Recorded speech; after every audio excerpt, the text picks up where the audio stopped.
Hello everyone, Ace here, and today's video is yet another update on the Sweet Baby Inc. situation. Because, and to the surprise of absolutely no one, more journalists have decided to jump in on this matter in order to write articles that both defame Sweet Baby Inc. Detected by falsely claiming that the Steam Curator is leading a harassment campaign, whilst at the same time denying and, by extension, defending the very real harassment campaign led by employees of Sweet Baby Inc. against Sweet Baby Inc. Detected. Among the publications that have decided to join the fray include Eurogamer, The Gamer, and PC Gamer. One thing that is worth noting, however, is that these different publications, whilst all clearly trying to achieve the exact same objective, are to their credit at least going about it in different ways. For example, in the case of Eurogamer, the strategy here is to try to get some character witnesses up to defend Sweet Baby Inc.'s character, as well as uphold the false claims that they don't actually forcefully insert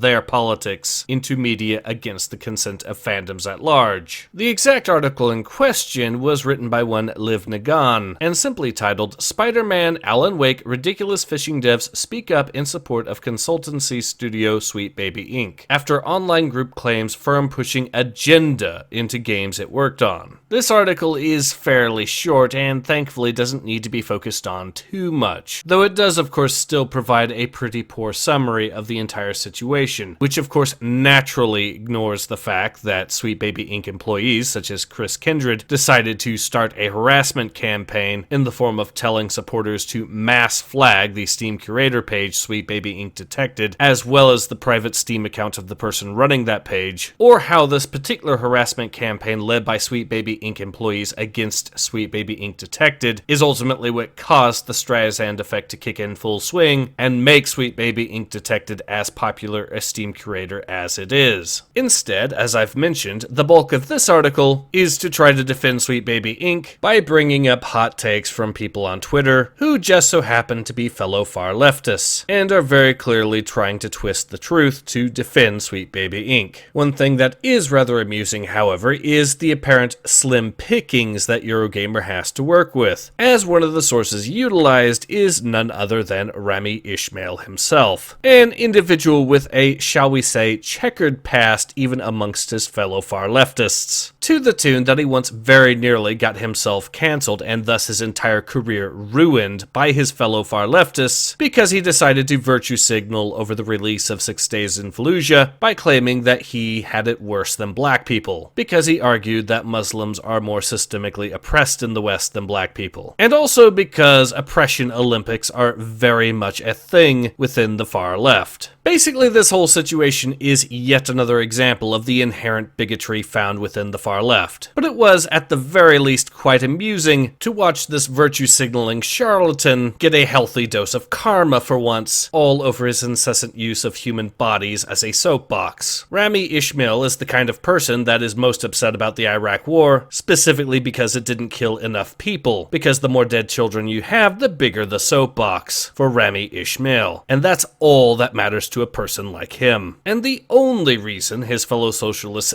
didn't render him completely homeless and starving to death in the streets, like they tried to do to everyone else the moment they have the slightest disagreement with them, is because Rami Ismail decided to kiss ass like the pathetic little coward that he is. So the fact that Eurogamer is so seemingly desperate as to use him as a source doesn't exactly bode very well for Sweet Baby Inc. More so when Ishmael's claim is that Sweet Baby Inc. is somehow good at their job, which is a claim that only ever holds weight if you can provide actual examples. And good storytelling is not exactly a quality I would attribute to the current catalog of Sweet Baby Inc. projects. So with that said, let's move on to another article from another journalist publication attempting to defend Sweet Baby Inc. This one admittedly taking a somewhat smarter approach, though still very much fundamentally flawed. Specifically, this article written by one Stacey Henley for The Gamer, simply titled, Diversity is not your enemy in a live service world. Studios aren't forced to add diversity, they're forced to add battle passes and endless grind, leading to worse games and cheap demographic appeal. So yes, this article is still pushing lies, such as the false claim that studios aren't being forced to forcefully insert political agenda into their media against the consent of the fandoms at large. To the article's credit, however, I will mention that yes, live services are very much a problem within the video game industry. However, there are some fundamental flaws here. The biggest one is of course the claim that live services are the one and only problem within the entire video game industry. This is very clearly a logical fallacy, and it is a logical fallacy for several reasons. First of all, live services are not the only problem within the video game industry, and trying to pretend that they are simply serves to ignore the other issues that do need to be addressed. And for the record, I have to openly state right here and now that as big of a problem as live services are, they are not the biggest problem within gaming. Forced political agenda is absolutely a bigger problem. Because while live services are an issue to gaming, the same isn't really true for other parts of the entertainment industry. Yet the entirety of the entertainment industry, including video games, comic books, movies, etc., is currently undergoing an economic collapse, and the issue that they currently all have in common is the forced political agenda. A political agenda that is clear as day